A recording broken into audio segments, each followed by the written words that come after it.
Si Bintang ke rumah Alia, si Bondan ke rumah Maya. Selamat datang semuanya, mari dengarkan podcastnya.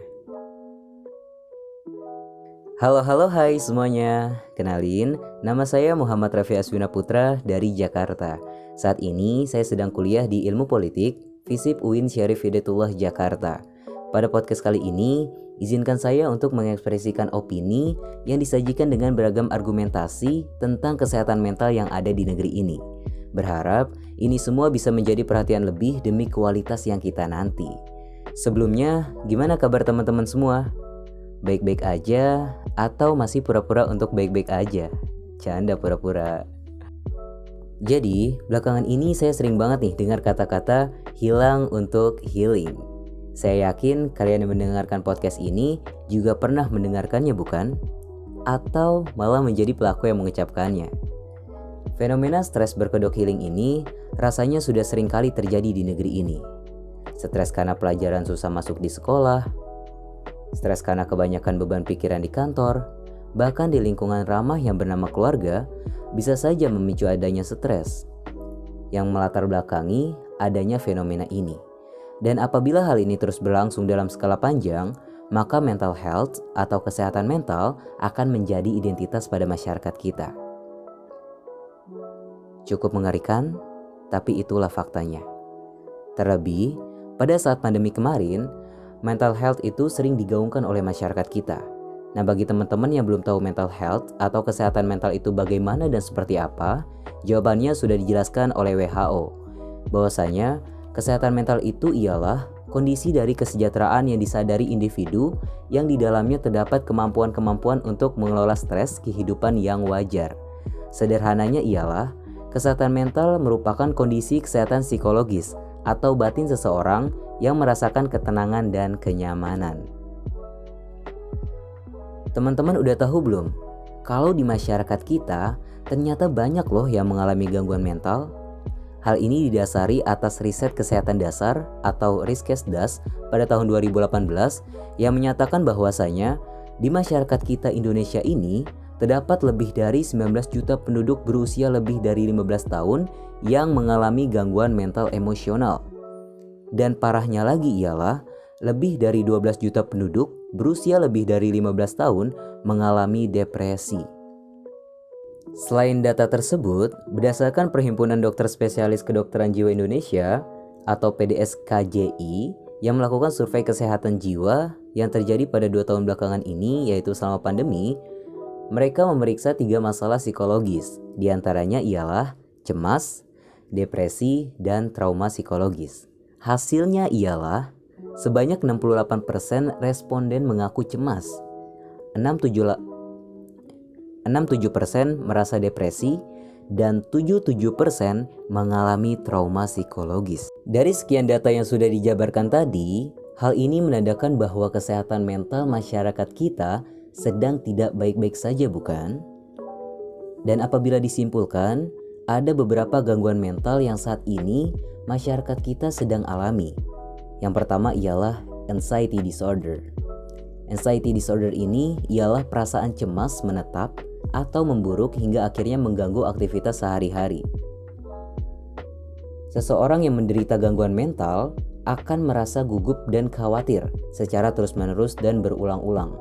Selain itu, penderita ini juga akan mengalami berbagai gejala fisik. Di antaranya ialah berkeringat, pernapasan cepat atau dangkal, dan sulit tidur atau insomnia.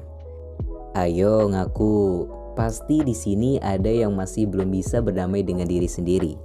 Dunianya hanya berisi overthinking, menangis, sulit tidur, dan cemas akan kehidupan. Nah, mungkin aja kamu yang sedang mengalami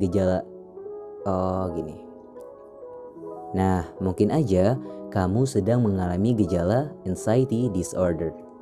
Atau bagi kamu yang sering merasa hidup di bawah tekanan, mungkin kamu sedang mengalami depresi.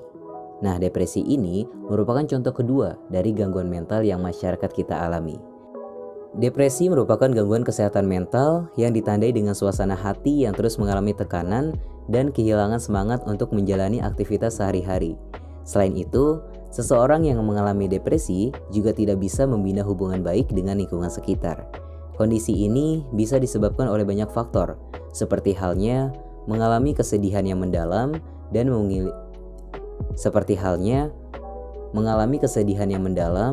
memiliki pengalaman traumatis. Atau juga bagi kita para Gen Z tentu sering banget nih yang namanya perubahan mood secara tiba-tiba. Nah, itu dinamakan sebagai bipolar. Bipolar ini juga bagian ketiga dari gejala-gejala gangguan mental yang dialami oleh masyarakat kita. Atau gangguan kepribadian ganda merupakan kondisi di mana seseorang mengalami gangguan mental yang menyebabkan perubahan tidak biasa pada mood, konsentrasi, dan energi. Umumnya, gangguan kepribadian ganda ini dialami oleh remaja yang akan memasuki usia dewasa atau beranjak dewasa.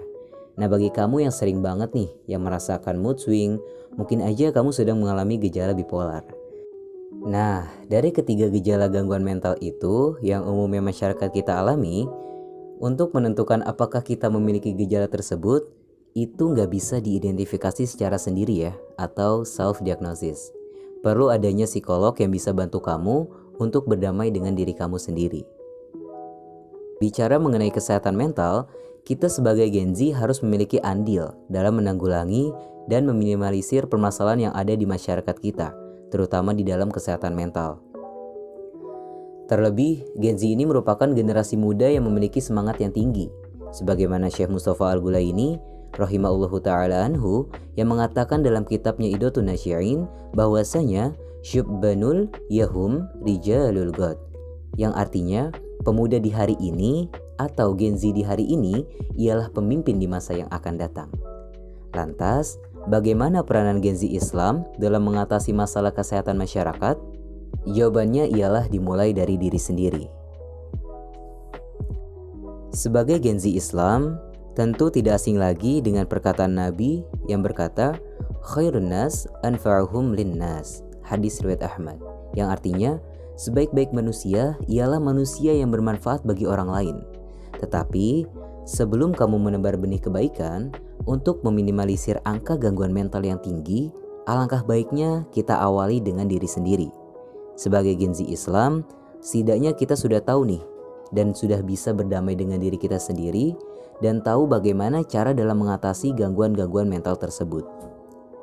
Bagi kamu yang memiliki permasalahan dengan kesehatan mental, entah itu bipolar, depresi, ataupun anxiety disorder, jangan khawatir karena ada beberapa cara untuk membantu kamu secara perlahan keluar dari zona gangguan mental tersebut.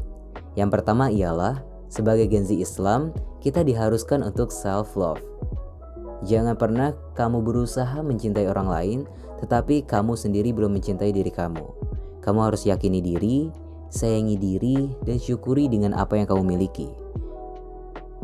Kita, sebagai Gen Z Islam dan sebagai umat Islam, pasti tidak asing lagi dengan doa Alhamdulillahillazi ahyana ba'dama amatana wa ilaihin nusyur, yang artinya dalam doa ini diawali dengan segala puji bagi Allah. Maka Rasulullah secara tidak langsung mengajarkan kita untuk mengawali hari dengan bersyukur. Coba deh, mulai sekarang ketika bangun tidur jangan langsung buka HP, melainkan kamu luangkan waktu beberapa menit untuk bersyukur. Yang kedua ialah self-healing. Self-healing ini bisa dilakukan dengan bermacam-macam ya.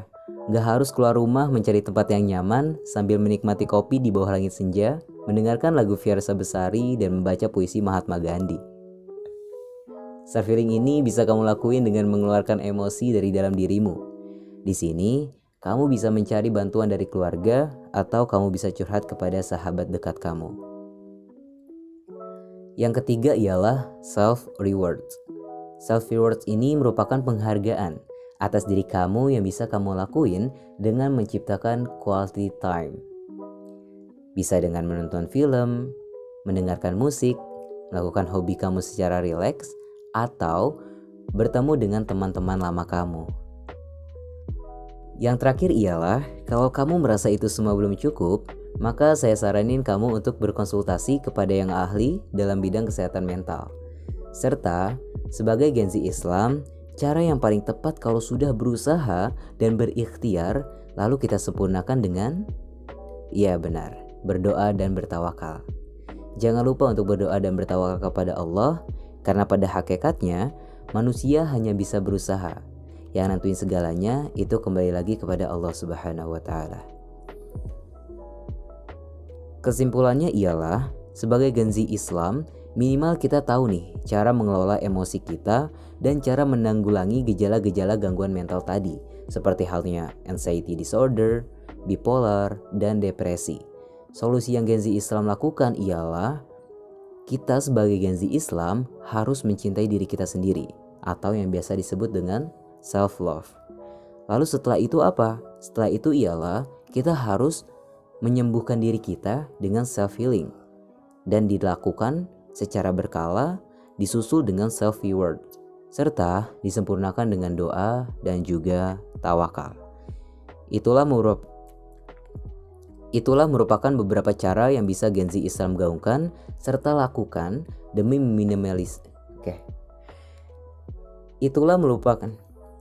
Itulah merupakan beberapa cara yang bisa Gen Z Islam gaungkan serta lakukan demi meminimalisir gejala-gejala gangguan kesehatan mental di negeri yang kita cinta, terutama di masyarakat kita.